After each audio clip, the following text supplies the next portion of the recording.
Hello सभी को take it easy पे स्वागत है। मैं श्वेता गुप्ता आज के सामने आज एक क्वांटिटी सर्वे का नया टॉपिक लेके आए हैं जिसका नाम है यूनिट ऑफ मेजरमेंट। तो चलिए स्टार्ट करते हैं। तो यूनिट ऑफ मेजरमेंट में क्या होता है देखिए। तो unit of measurement are mainly categorise for their nature, shape, size and for making payment. Okay, जब हम लोग कोई भी मेजरमेंट करते हैं वो कैसे करते हैं, उसे कैटेगराइज कैसे करते हैं। फॉर देयर नेचर के हिसाब से कैटेगराइज करते हैं, शेप के हिसाब से, size and for payment to the contractor. हम लोग कॉन्ट्रैक्टर को पेमेंट देते हैं तो मेजरमेंट के हिसाब से हम लोग को पेमेंट देते हैं। ये principle of unit of measurement normally consist of the following. Principle क्या है देखिए।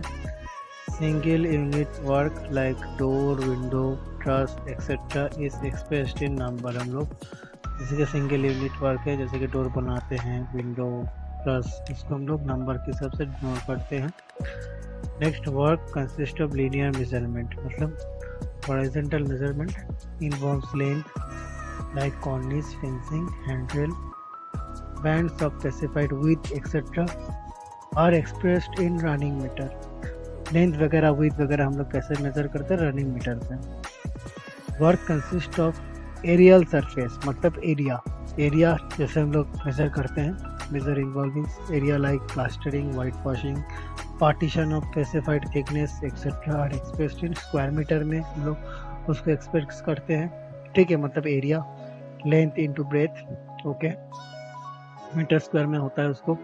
Next, work consist cubical content which involves volume होता है, जैसे कि earth work, cement, concrete, machinery etcetera expressed in cubic metre, जैसे क्यूब में। एंड यहाँ पे रनिंग मीटर में कैसा होता है? मीटर हो सकते हैं, इसमें फीट भी हो सकते हैं, इंच भी हो सकते हैं, ठीक है, सेंटीमीटर भी हो सकते हैं, mm भी हो सकते हैं, एंड क्यूबिक मीटर भी हो सकते हैं, क्यूबिक फीट भी हो सकते हैं। यहाँ पे भी क्यूबिक मीटर हो सकते हैं, स्क्वायर फीट भी हो सकते हैं, ठीक है।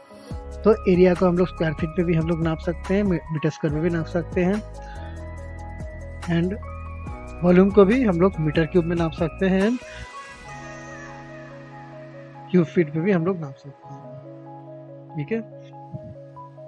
इसको हम क्या बोलते हैं? इसको हम लोग बोलते हैं यूनिट ऑफ मेजरमेंट। इम्पोर्टेंट है बहुत।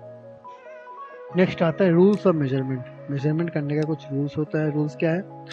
The rules of measurement of each items invariably described in IS 1200। एक IS कोड है, ये कोड है, इस कोड में गिवन है, मगर सर्टेन जनरल रूल्स जो होते हैं वो नीचे गिवन है। क्या रूल्स है देखो।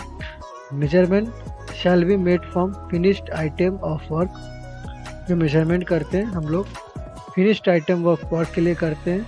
And description of each item shall include. Description में क्या होगा? मटेरियल्स होना चाहिए, ट्रांसपोर्टेशन का cost, labour cost, fabrication of tools and plant and other type of overhead for finishing the work in required shape, size and specifications. Okay, तो ये proper measurement होना चाहिए। नेक्स्ट आते हैं इन बुकिंग। अगर हम लोग कुछ बुक करते हैं, the order shall be in sequence of length, breadth, height और थिकनेस। सीक्वेंस प्रॉपर होना चाहिए। All work should be measured subject to the following tolerance. Linear measurement should be measured to be in nearest 0.01 metre, मतलब point के बाद 2 digit तक, ठीक है, 2 decimal digit तक हम लोग लीनियर मेजरमेंट्स को लेंगे। एरिया को भी हम लोग 2 डेसिमल डिजिट तक लेंगे स्क्वायर मीटर में। क्यूबिक कंटेंट मतलब वॉल्यूम के भी हम लोग 2 डेसिमल डिजिट तक हम लोग लेंगे क्यूबिक मीटर में। Okay, same type of work under different conditions. अगर एक टाइप और वर्क होते हैं डिफरेंट कंडीशंस में, and nature shall be measured separately under separate items. Okay, हम लोग उसको अलग से मेजर करेंगे। Next, bill of quantity shall fully describe the material, proportion, workmanship and accurately represent the work to be executed. जो bill of quantity होंगे उसमें क्या क्या प्रेजेंट होना चाहिए? मटेरियल्स प्रेजेंट होना चाहिए, मटेरियल का प्रोपोर्शंस, कितना लेबर चाहिए, workmanship and accurately represent the work to be executed. हम लोग क्या काम कर रहे हैं उसको प्रॉपर एग्जीक्यूटेड का उसका एक्यूरेटली रिप्रेजेंटेशन होना चाहिए। इन केस ऑफ मशीनरी मतलब स्टोन और ब्रिक और स्ट्रक्चरल कंक्रीट, ये category should be measure separately. हम लोग उसका अलग अलग कैटेगरीज में हम लोग उसको मेजर करते हैं। And the height should be described, हम लोग जो हाइट होती है उसको हम लोग कैसे मेजर करते हैं। From foundation to plinth level के लिए हम लोग अलग मेजरमेंट करेंगे, फिर प्लिंथ लेवल से फर्स्ट फ्लोर तक अलग मेजरमेंट होंगे, first floor second floor level का अलग मेजरमेंट होंगे। तो अलग अलग लेवल्स ऑफ फ्लोरिंग के लिए अलग अलग हम लोग मेजरमेंट्स करते हैं एक पर्टिकुलर स्ट्रक्चर के अंदर। नेक्स्ट आते हैं requirement of estimated costing. Requirement क्या होना चाहिए एस्टिमेशन ऑफ कॉस्टिंग का? Estimate gives an idea of an cost of the work, hence its feasibility can be determined, whether the project could be taken up with the fund available or not। हम लोग के cost के बारे में अंदाज़ा लगा सकते हैं, हम लोग के पास जो फंड प्रेजेंट है उसी फंड में हम लोग उस काम को कर पाएंगे कि नहीं कर पाएंगे वो भी हम लोग को पता लग जाती है। Estimate gives an idea of the total time required for the completion of the work, कितना टाइम चाहिए वो भी हम लोग को पता लग जाएगी। Estimate is required to invite tenders and quotations and to arrange contract। Contract arrangement करने के लिए हम लोग टेंडर बुलाते हैं, उसके लिए एस्टिमेट ज़रूरी है। Estimate and also to control the expenditure, expenditure के लिए भी एस्टिमेट का ज़रूरत होती है during the execution of the work. Next estimate decides whether the proposed plan match the fund available और नॉट। एस्टिमेट के हेल्प से हम लोग जो प्रोपोज्ड प्लान है वो मैच हो रहा है कि नहीं हो रहा है वो भी पता लगा सकते हैं, एंड फंड उसके लिए प्रॉपर फंड अवेलेबल है कि नहीं वो भी हम लोग पता लगा सकते हैं एस्टिमेशन के through. Next data required to prepare an estimate. क्या क्या डेटा चाहिए? फर्स्ट चाहिए ड्राइंग्स, दूसरा चाहिए स्पेसिफिकेशन, थर्ड चाहिए रेट। ये तीन चाहिए requirement of preparation of estimate, मतलब डेटा क्या क्या रिक्वायर्ड होना है। फर्स्ट डेटा क्या है? ड्राइंग्स में क्या है? If the drawings are not clear and without complete dimensions the preparation of estimate becomes very difficult हो जाएंगे, and it is very essential to before preparing an estimate. ये बहुत इंपॉर्टेंट है एस्टिमेट बनाने से पहले। नेक्स्ट आते हैं स्पेसिफिकेशंस। जनरल स्पेसिफिकेशंस क्या होती है? स्पेसिफिकेशन दो तरह का होती है, एक जनरल स्पेसिफिकेशन, दूसरा होता है डिटेल स्पेसिफिकेशन। स्पेसिफिकेशन मतलब मटेरियल का, लेबर का, उसके बारे में पूरा detail. This gives the nature, quantity, class and work and material in general terms to be used in various part of work. Okay, एक वेरियस पार्ट ऑफ वर्क के लिए हम लोग जो चीज़ इस्तेमाल करते हैं क्या क्या? क्वांटिटी, उसका nature, class, work, material. It helps to form a good idea of building। It helps to form, ये टू होगा, it helps to form a general idea of building। एक हम लोग को जनरल आइडिया दे देता है बिल्डिंग के बारे में।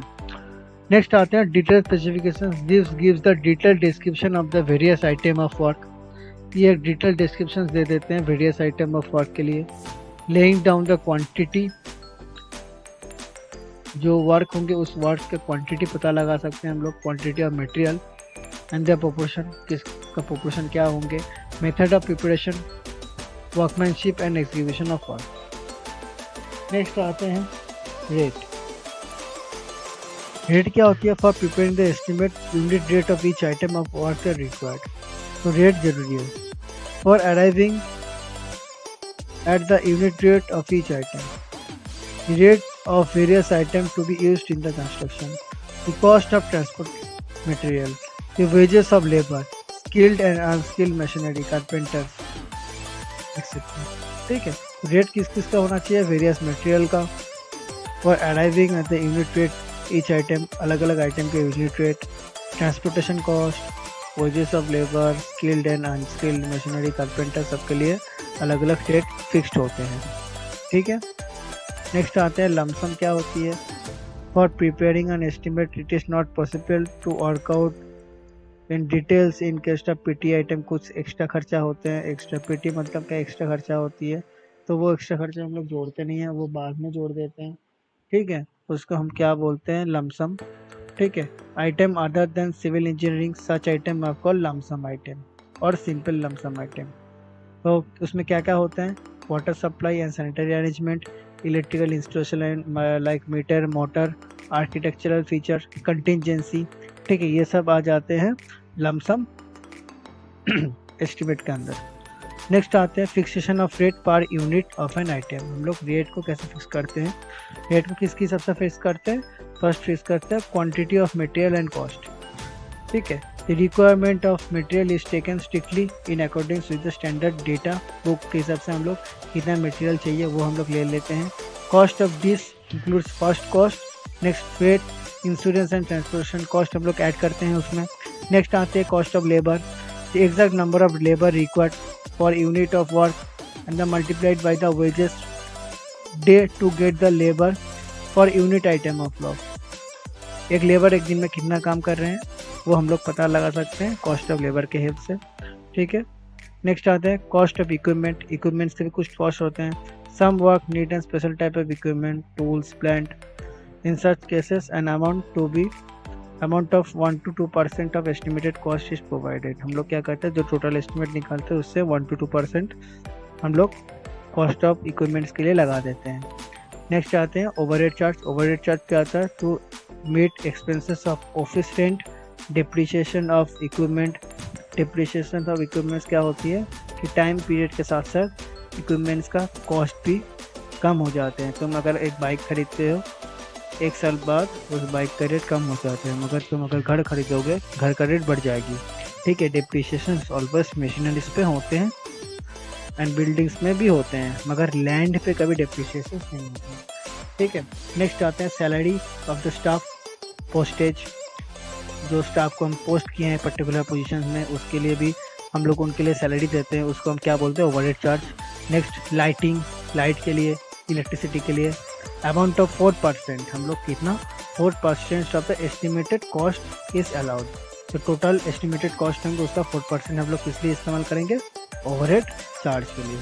ठीक है, तो इतना पढ़ के रखो आज। ठीक है, ये बहुत इंपॉर्टेंट टॉपिक मैंने बता दिया आप लोग को। क्या क्या बताया आज देख लेते हैं। यूनिट ऑफ मेजरमेंट पता है। नेक्स्ट रूल्स ऑफ मेजरमेंट, हम लोग कैसे मेजरमेंट करते हैं उसका rules. Requirement of estimation and costing, requirement क्या है एस्टिमेशन एंड कॉस्टिंग के। Data required to prepare an estimate, क्या क्या डेटा चाहिए हम लोग को एस्टिमेट को बनाने के लिए, जैसे कि ड्राइंग्स चाहिए, स्पेसिफिकेशन चाहिए, रेट चाहिए।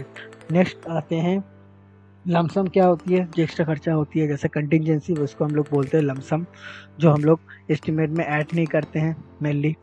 नेक्स्ट आता है fixation of rate per unit of an item. हम लोग रेंट को कैसे फिक्स करते हैं उसके बारे में आज बताएं। तो इस सारे टॉपिक को अच्छे से पढ़ लो। नेक्स्ट क्लास में आप लोग को बताऊंगा कि मेथड ऑफ एस्टिमेटिंग, हम लोग जो एस्टिमेशन करते हैं उसका क्या क्या मेथड होती है, क्या क्या क्वांटिटी निकालने का मेथड होती है। 3 मेनली मेथड होती है, long wall short wall method, central line method and partially central line and long wall short wall method. इस तीनों मेथड के बारे में बताऊंगा। तब तक इस वीडियो को अच्छे से देख लो, याद कर लो एंड सब स्टूडेंट मेरा वीडियो को लाइक, शेयर एंड सब्सक्राइब करो। Thank you.